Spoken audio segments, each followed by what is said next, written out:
Hello everyone, welcome back to my channel. This is Olivia and today we have three topics to talk about. Natural resources and improvement in food resources and why do we fall ill. The two important components of biochemical cycles are reservoir pool and exchange pool. The importance of topsoil is the topmost layer of the soil that contains humus and living organisms. In addition to the soil particles is called topsoil. It is important to factor that decides biodiversity in that area.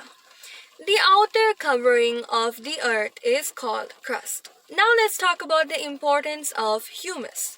It is a major factor in deciding the soil structure because it causes the soil to become more porous and allows water and air to penetrate deep underground.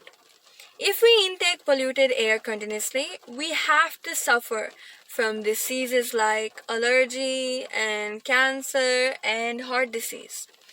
When the temperature of the air is low enough, precipitation may occur in the form of snow, sleet, or hail. Air expands and cools as it goes up. Nearly 75% of Earth's surface is covered with water. Now let's name two processes of obtaining fish. Number 1, from natural process. Number 2, by fish farming, which is called culture fishery. Now let's talk about weeds. Weeds are unwanted plants which are grown on along with crops. For example, xanthium and parthenium, etc. Intercropping is growing two or more crops simultaneously on the same field in a definite pattern. Soil fertility is maintained to get higher yield by using compost manure, vermicompost, and green manure. We can maintain soil fertility. We get the maximum yield. Now, let's name the major groups of activities for improving crop yields. Number 1, crop variety improvement. Number 2, crop production improvement. Number 3, crop protection and management. So how do we get skin infections? From fungus, we may get skin infections. So how do we get blood pressure? Because of overweight and lack of exercise, we get BP. Do you know what are chronic diseases? Some ailments can last for a long time, even as a lifetime, and are called chronic diseases. Now, do you know what are acute diseases? Some diseases last for only very short periods of time, and these are called acute diseases. So, how do doctors diagnose diseases?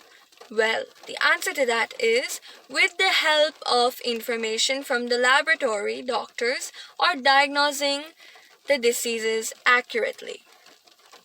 Health is therefore a state of being well enough to function well physically, mentally, and socially.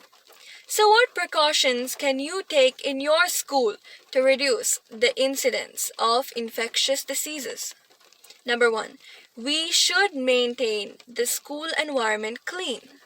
Number 2, there should be a good drinking facility. Number 3, there must be a lavatory system. Number 4, children should be provided with vaccination. Periodically, nutritious food should be provided to children. Now let us state any two conditions essential for good health. Number 1, public cleanliness. Number 2, good quality of food and water are two conditions which are essential for good health. Now, let's compare the use of manure and fertilizers in maintaining soil fertility. Manure. Point number 1, produced by natural phenomena.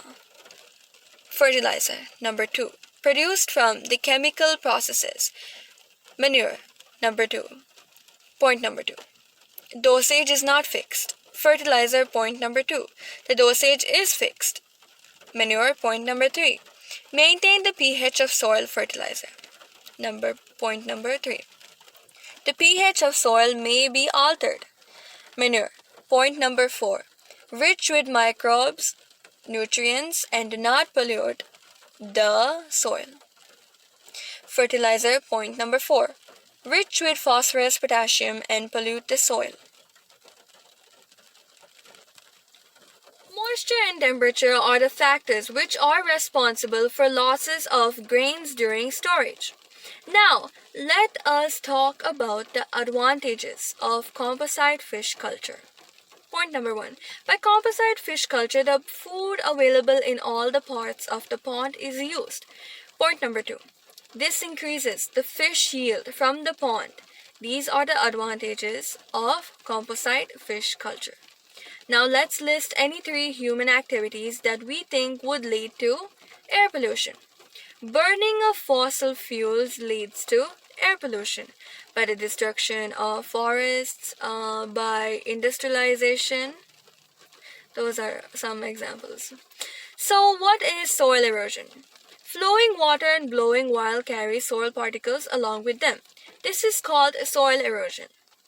Now, let us name 2 biological important compounds that contain both oxygen and nitrogen.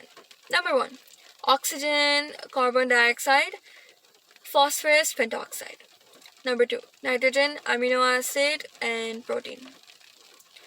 Carbon dioxide and water vapor are the 2 forms of oxygen found in the atmosphere. Let's list any 3 human activities which would lead to an increase in the carbon dioxide content of air. Number 1, breathing. Number 2, burning of fuels. And number 3, overuse of vehicles.